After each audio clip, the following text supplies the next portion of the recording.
Based on these documents, we're going to be able to come up with a list of the basic motives for exploration.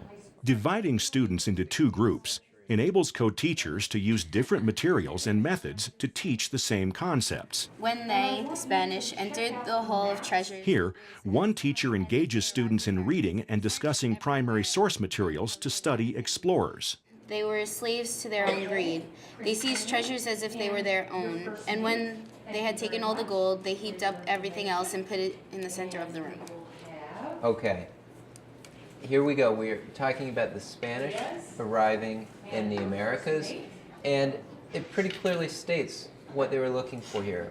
According to this document, what was the motive for Spain in the New World? So let's write down your answer on that line. You write yourself, because I'll be asking you some questions. One way in which co-teaching maximizes the potential of two teachers in the classroom is your ability to really reach out to all the learning styles, especially if you're using grouping practices in which one teacher in one group can do a lesson in which it's more auditory, and then another teacher can provide a lesson that's maybe more visual or tactile. Today, we are going to enter the age of explorations. You guys are going to be my explorers, okay?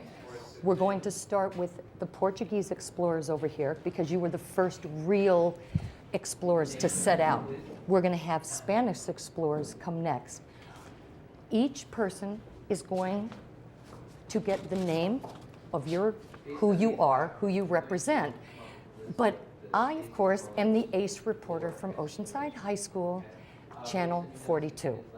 My goal is to find out what has motivated you to risk your life to go into uncharted lands, okay? I want to know why. I have taken some information from the logs that you kept, the diaries you kept while you were at sea, and just to help you out, I'm giving you a little bit of information from your diaries.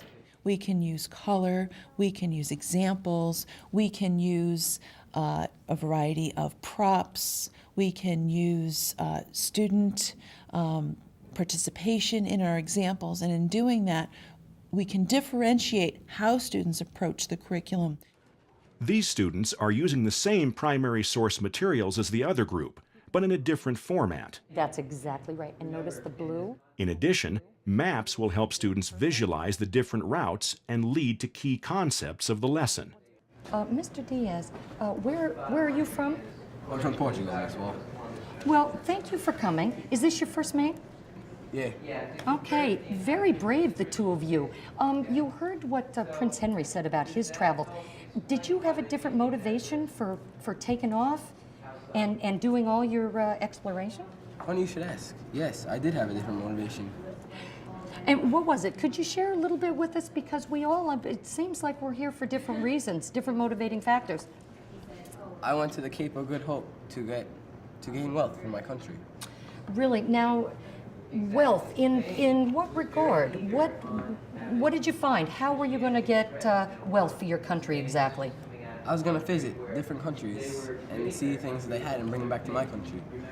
In this approach to Level 2 co-teaching, each teacher is responsible for teaching the same content, but with varying strategies and materials. No matter what group students participate in, the goal is for them to come away with similar understandings. And in documents 4 and 5, they talked about a third G. Melissa? Glory. Glory. Gold, God, and glory. Sometimes Mr. Dwyer and I teach that this age of exploration was for gold, God, and glory. Does that make sense?